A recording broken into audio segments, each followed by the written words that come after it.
누가복음 17장 5절에 예수님께 제자들이 나와서 예수님께 한 요청을 합니다. 사도들이 주께 여짜오되 우리에게 믿음을 더하소서. 이때 예수님께서는 말씀하시기를 너에게 겨자씨 하나일 만한 자그마한 믿음이 있을지라도 여기에 심겨져 있는 뽕나무를 명하여 바다로 옮기라 이야기하면 이 뽕나무가 순종하였을 것이라 대답하셨습니다. 믿음에 이토록 강력한 힘이 있습니다. 믿음을 더해달라는 제자들의 요청에 예수님께서는 말씀하시기를 여러분 한 종이 있어서 하루 종일 들판에 가서 양을 치거나 밭에 나가서 일하고 돌아왔을 때에 주인은 뭐라고 하겠습니까? 수고 많으셨습니다. 여기 식사 준비해놨으니 잡수십시오. 그렇게 할까요? 아닙니다. 주인은 말하기를 이제는 속히 부엌에 들어가서 내 음식을 준비하라. 그리고 내가 식사하는 동안 너는 내 옆에 수종들라.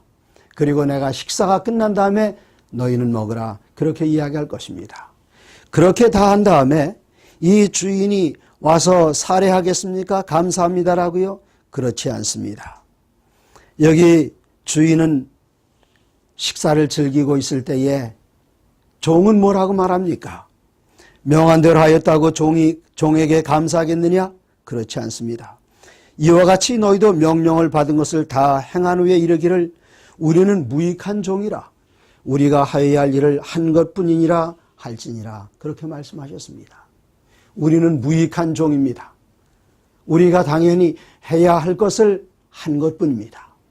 오늘은 누가복음에 나타난 매일의 삶 속에서 예수님을 따름이라는 제목으로 말씀을 드리겠습니다.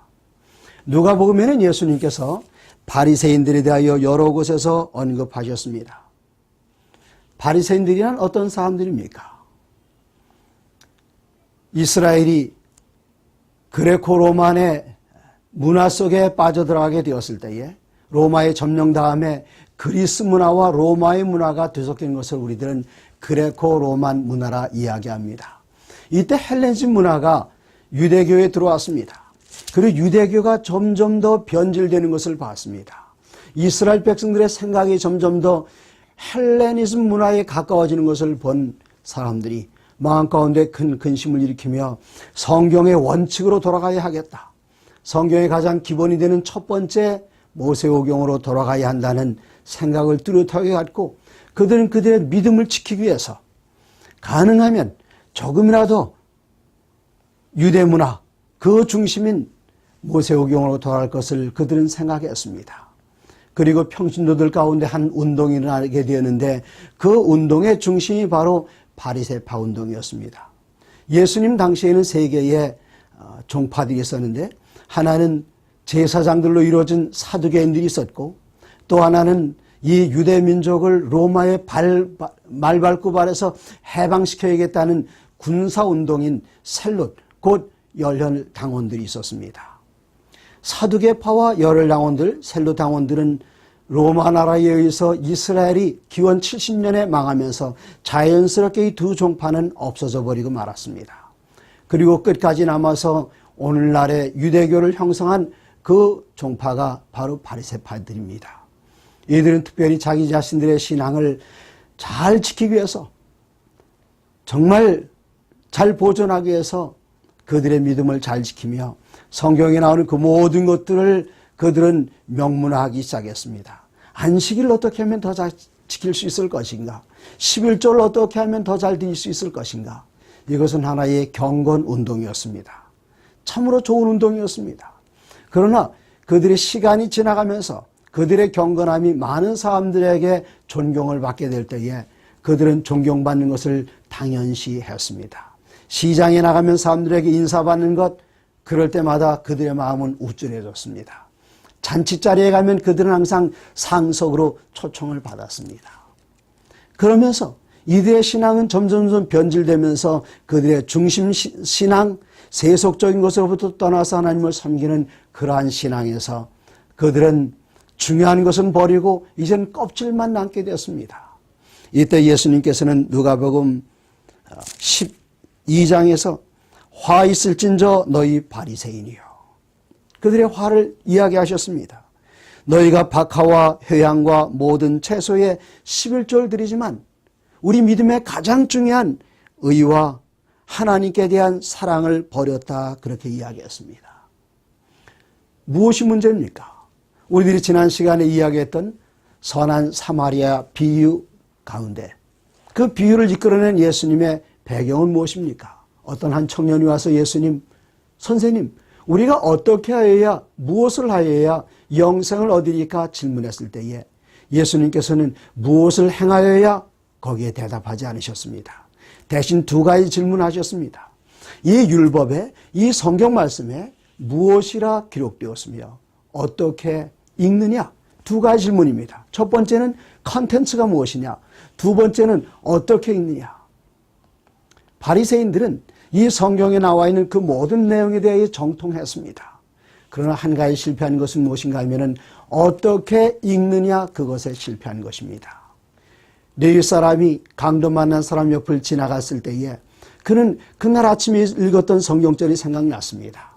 하나님께 제사 드리러 가는 그 사람은 자기 몸을 시체로 부정하게 하면 안 된다는 것을 너무나도 잘 알았습니다. 강도 만난 사람을 보았을 때 그 마음 가운데 동정심은 있는지 몰랐지만, 내가 지금 예루살렘에 제사 지내러 가는데 조금 있으면 시체가 될지 모르는 이 사람을 건드렸다가 내가 부정하게 되면 하나님께 제사를 드릴 수 없지 않겠는가? 문제는 무엇입니까?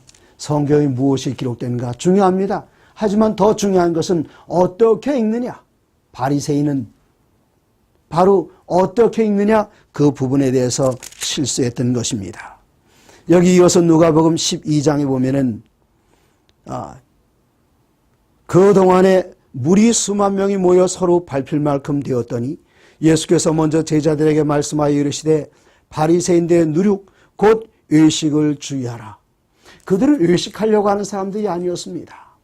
정말 진실되게 신앙하려고 했지만 그것이 형식화됐을 때에 바깥을 꾸미는 일로 나타나게 되었습니다. 여기 이어서 예수님께서는 말씀하시기를, 누가복음 12장 4절에 내가 내 친구, 예수님은 제자들을 친구라고 부르셨습니다. 내가 내 친구 너희에게 말하노니 몸을 죽이고 그 후에는 능히 더하 못하는 자들을 두려워하지 말라. 몸을 죽이고 그 이상 더할 수 없는 사람들을 두려워하지 말라. 우리는 이 말씀을 잘못 오해할 수 있습니다. 우리를 순교장에 나가게 하고 우리를 죽이는 그런 사람들을 두려워하지 말라. 이것은 그런 뜻이 아닙니다.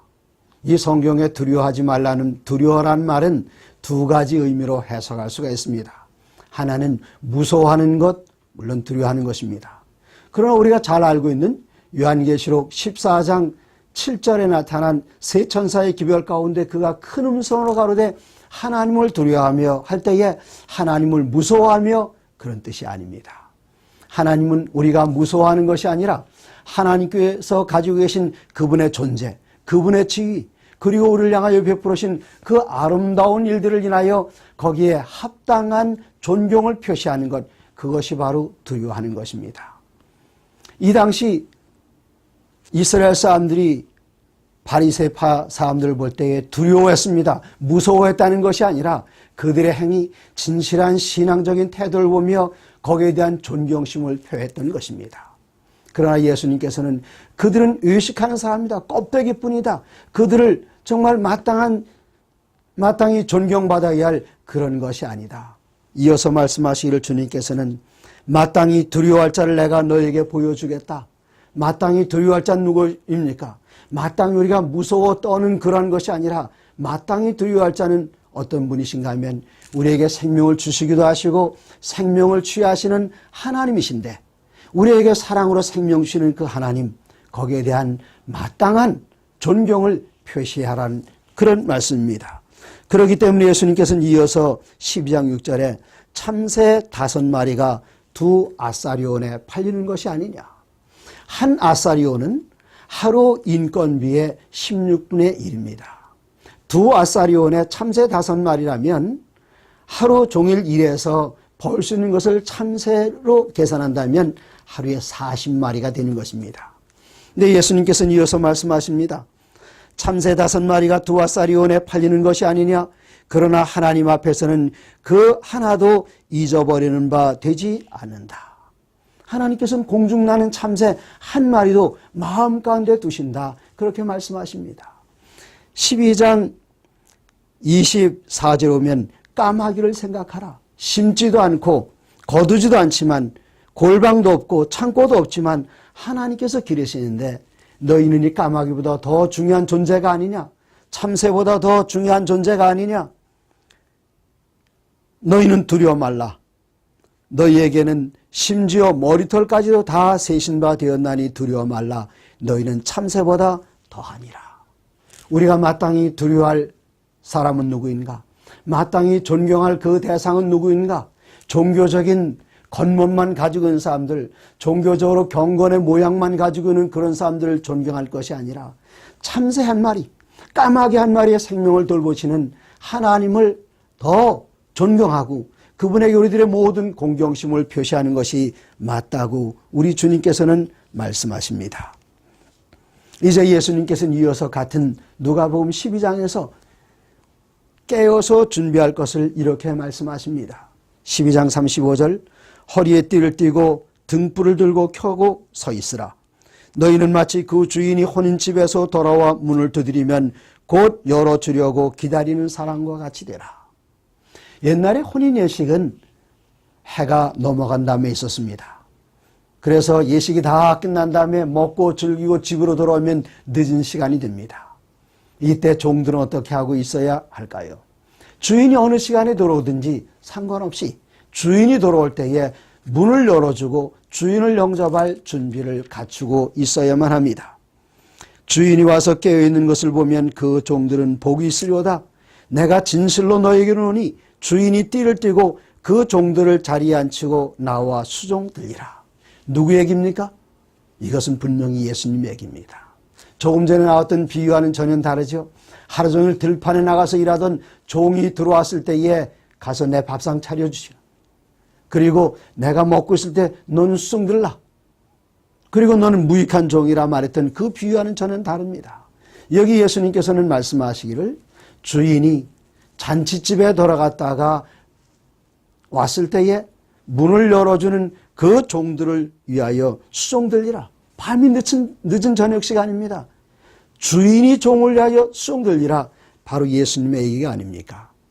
주인이 혹 2경에나 혹 3경에 이르러서도 종들이 그렇게 하고 있는 것을 보면 그 종들은 복이 있으려다. 2경, 3경, 2경은 저녁 9시부터 밤 12시까지입니다. 3경은 밤 12시부터 새벽 3시까지입니다. 주인이 언제 올지 모릅니다. 그러나 주인이 올 것을 기다리고 준비하는 그 종은 복이 있다. 제자들은 이 말씀을 들었을 때에 이해가 가질 않았습니다. 그래서 누가복음 12장 41절에 베드로가 여짜오되 주께서 이 비유를 우리에게 하심이니까 모든 사람에게 하심입니까? 이때 예수님께서는 이렇게 이야기하십니다. 여러분, 질문 하나 드리겠습니다. 여기 깨어서 준비하고 있는 종이 복이 있다 그랬는데 예수님께서 오실 때에 깨어서 재림을 준비하는 것, 그것은 무슨 일일까요? 예수님께서는 여기 설명하십니다. 주께서 이르시되 지혜 있고 진실한 청지기가 되어 주인에게 그 집 종들을 맡아 때를 따라 양식을 나눠줄 자가 누구냐? 성경에는 두 가지 양식이 나타납니다. 마태복음 4장 4절과 누가복음 4장 4절에는 사람이 떡으로만 살 것이 아니요 떡이 첫 번째 양식입니다. 두 번째 양식은 무엇입니까? 하나님의 입으로 나오는 모든 말씀으로 말미암아 살 것이라. 떡과 하나님의 말씀이 우리들에게 양식입니다. 여기 예수님께서는 말씀하시기를 지혜 있고 진실한 청지기가 되어 주인에게 그 종들을 맡아 때를 따라 양식을 나눌 자가 누구이냐? 우리가 주님으로부터 말씀의 양식을 받아다가 사람들에게 나눠주는 것, 이것을 뭐라고 말합니까? 두 글자로 전도라고 말합니다. 예수님께서 재림하시기 직전에 43절 주인이 이를 때에 두 글자로 뭐지요? 예수님의 재림입니다.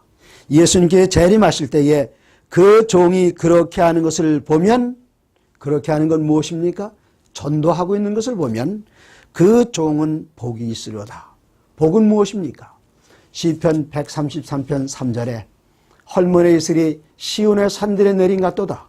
여호와께서 거기서 복을 명하셨나니 곧 영생이로다. 우리가 재림을 준비하는 것은 무엇입니까? 예수님의 재림을 준비하는 것은 어떤 이들은 기도하는 것이라고 이야기합니다. 말씀을 연구하는 것이라고 이야기합니다. 그러나 그것만으로 넉넉하지 않습니다. 수도원의 승려들은 평생 말씀 읽고 기도하는 것 외에 아무것도 하지 않습니다. 그러나 그것이 예수님의 재림을 준비하는 것이 아니라 예수님의 재림을 준비하는 것은 때를 따라 주님께로부터 말씀의 양식을 받아다가 사람들에게 나누어서 전도할 때에 그때 예수님께서 오시고 예수님께서 오셔서 그렇게 하는 것을 보면 복이 있으려다 곧 영생이 있으려다 말씀하셨습니다. 이제 우리들은 누가복음 8장으로 가서 예수님께 들려주셨던 한 비유를 살펴보시겠습니다. 예수님께서는 씨 뿌린 자의 비유를 말씀하셨습니다. 어떤 농부가 들판에 씨를 뿌리러 나갔습니다. 어떤 씨는 길가에 떨어졌습니다. 떨어지자마자 새들이 와서 집어먹었습니다. 어떤 씨는 돌짝밭에 떨어졌습니다. 조금 자라다가 뿌리가 깊지 못하여 시들어졌습니다. 어떤 씨는 가시덤불에 떨어졌습니다. 조금 자라다가 잘 자라났는데 가시덤불에 막혀 더 이상 자라지 못했습니다. 어떤 씨는 좋은 땅에 떨어졌습니다. 우리가 이 이야기를 하면 우리들은 그렇게 생각합니다. 아, 씨는 좋은 땅에만 뿌려야 되는구나. 과연 그럴까요? 저는 성경책에 항상 한 장의 사진을 가지고 다닙니다.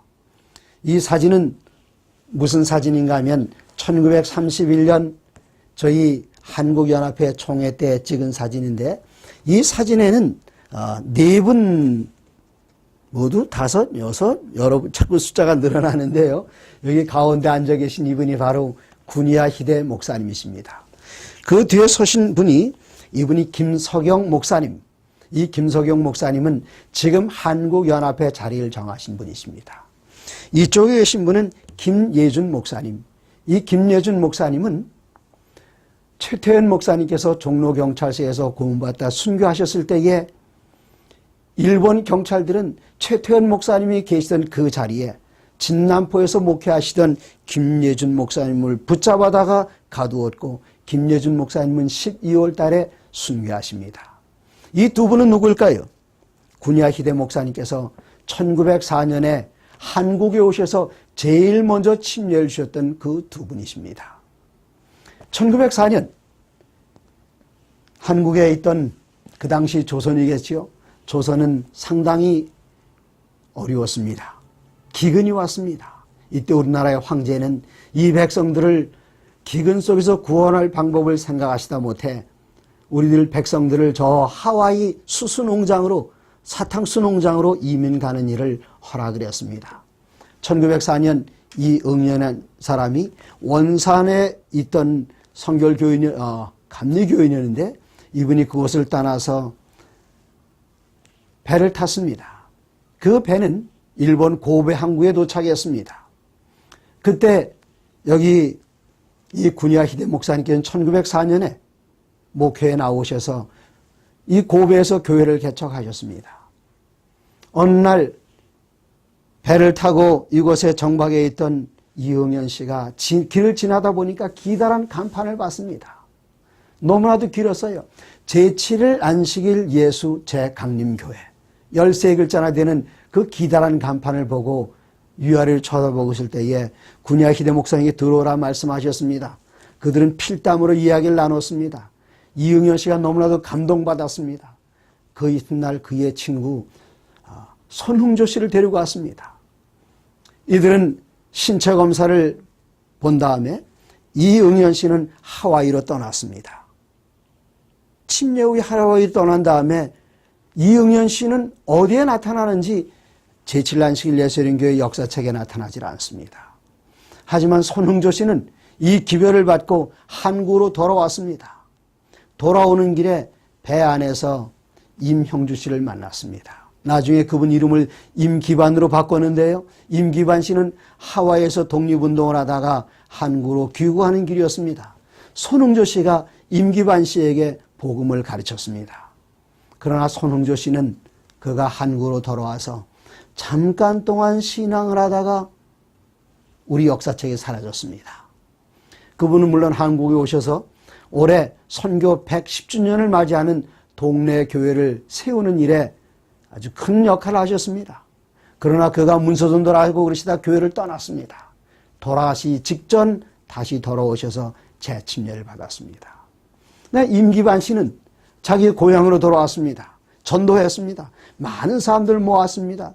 그리고 군야 희대 목사님을 한국에 모셔다가 1904년 71명을 침례주는 일에 큰 역할을 했습니다. 그러나 얼마 안 가서 선교사들이 들어와서 저 북쪽에 있는 지금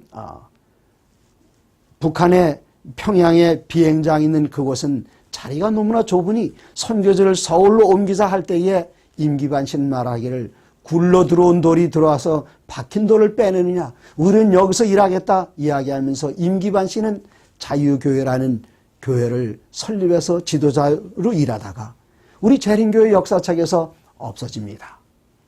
그러나 임기반 씨가 인도했던 바로 지금 여기에 보시는 한국연합회 땅을 정했던 김석영 목사님, 그리고 최태원 목사님의 뒤를 이어서 순교했던 김예준 목사님, 그리고 오늘날 한국에 20만 명이 넘는 신자들을 이끌게 된 거기에는 임기반 씨의 역할이 있었던 것입니다. 저는 이 역사를 볼 때에 길가에 떨어진 시, 어쩌면은 좀 지나친 비약이 아닌지는 모르겠습니다만은 저 하와이로 간 그분, 그러나 그분이 손흥조 씨를 이끌고 왔기 때문에 복음은 전달되는데 이 손흥조 씨 어쩌면은 좀 비약인지는 모르겠습니다만은 돌밭에 떨어진 씨가 아니었는지요. 임기반 씨 엄청나게 큰일 냈습니다. 그러나 그가 재림 신앙을 지속하지 못하고 교회를 떠나고 말았습니다. 여기에 이 세 분의 역사가 없었다면 오늘날 한국교회 이토록 커다란 성장은 이루어지지 않았을 것입니다. 그렇기 때문에 씨는 돌짝밭에 떨어져야 되고 길가에도 뿌려야 되고 숲속에도 떨어뜨려야 되고 옥토에도 떨어져야 하고, 우리들은 누가 어떻게 될지 모릅니다. 처음부터 밭은 없었습니다. 농부가 돌들을 걷어내고 그다음에 숲속에 들어가서 가시덤불을 걷어내고 손끝에는 피가 흐르고 땀이 흐르고 눈물이 흐르고 마침내 성령의 단비가 그 밭에 뿌려지게 됐을 때에 땅은 촉촉해지고 돌들은 뽑혀나가고 가시덤불은 뽑혀나갔을 때에 좋은 땅이 되었던 것입니다. 솔직히 말씀드리면 저도 17살 침례받기 전까지는 돌밭이었습니다. 17살 침례받기 전에는 저도 가시덤불과 똑같았습니다. 그러나 제가 17살에 침례받기 전에 전류에서 눈물을 흘리며 기도드렸던 어머니가 계셨고 할머니가 계셨고 성도님들이 계셨기 때문에 제가 옥토가 되었다고 감히 주장은 못하겠습니다마는 이제는 말씀을 전가하는 주님의 종이 되었습니다. 여기 예수님께서는 깨어서 준비하라, 말씀을 전가하라, 씨를 뿌려라, 길가에도 뿌리고 옥토에도 뿌리고 가시덤불에도 뿌리고, 우리들은 무엇이 잘 될는지 알지 못합니다. 이제 우리는 누가복음 22장으로 건너갑니다. 22장 24절 마침내 예수님께서는 마지막으로 제자들과 함께 만찬 자리에 앉으셨습니다. 예수님께서 이제 며칠 있으면 돌아가십니다.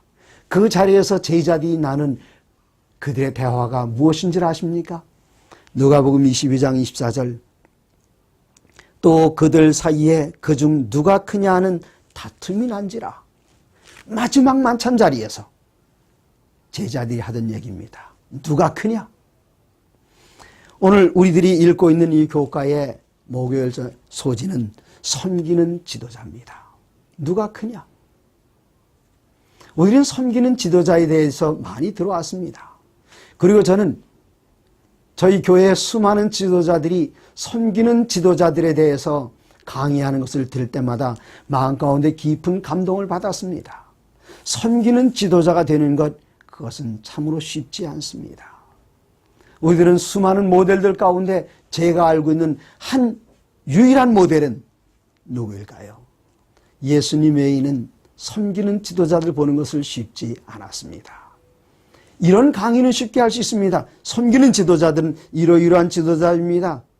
거기에서는 정말 섬기는 좋은 지도자의 모습으로 나타나는지 모르지만 돌아서서 과연 나는 섬기는 지도자였는가? 이럴 때에 드릴 말씀이 없습니다. 예수님께서는 누가복음 10장에서 선한 사마리아인에 대한 이야기를 합니다. 그는 강도 만난 사람을 만났습니다. 어쩌면 유대인인지도 모릅니다. 원수인지도 모릅니다. 그러나 그를 보았을 때 그는 짐승에서 내려왔습니다. 나와는 아무런 상관이 없는 그 사람을 위해서 짐승에서 내려왔습니다. 그리고 자기가 가지고 있는 것을 다 내어줬습니다. 무엇을 내어줬습니까? 그것은 포도주와 기름이었습니다. 예수님께서 그렇게 하셨습니다. 보좌에서 내려오셔서 위하여 예수님께서는 당신의 피를 흘리셨고 우리 주님께서는 성령의 기름을 부어주셨습니다. 그리고 그 짐승에 자기가 타는 것이 아니라 원수 같은 그 강도 만난 사람을 짐승에 태우면서 자기는 겸손하게 곶비를 끌고 갔습니다. 곶비는 누가 끄는 것입니까? 종이 끄는 것입니다. 이것은 굳이 성경까지 가지 않아도 예수님의 교훈까지 가지 않아도 우리 생애 속에서 쉽게 알 수 있는데 사랑으로 맺어진 관계 속에서는 힘 있는 자가 힘 없는 사람을 섬깁니다.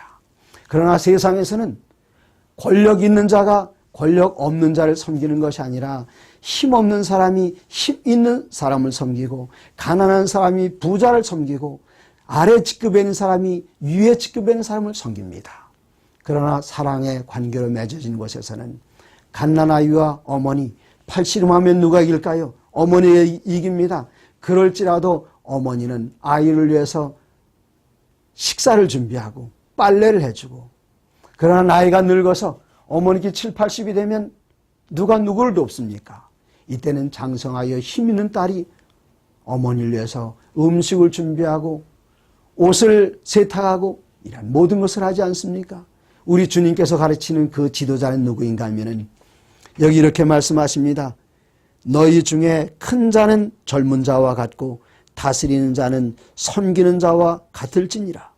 앉아서 먹는 자가 크냐? 섬기는 자가 크냐? 앉아서 먹는 자가 아니냐? 그러나 나는 섬기는 자로 너희 중에 왔노라. 예수님께서는 수고하고 무거운 짐진 자들을 부르며 이렇게 말씀하십니다. 다 내게로 오라. 나는 마음이 온유하고 겸손하니 내게 배우라. 우리가 지도자 되신 예수님께 배워야 할 것은 무엇입니까? 온유한 그의 성품과 겸손하여 섬기는 그것이 아니겠습니까? 다음 한 주간 하나님의 거룩한 은혜 가운데 사시면서 섬기는 종으로서 그리고 때를 따라 때를 얻든지 못 얻든지 하나님의 거룩한 말씀을 이웃들에게 증거하는 삶을 사시는 거룩한 하나님의 백성 되시기를 바랍니다.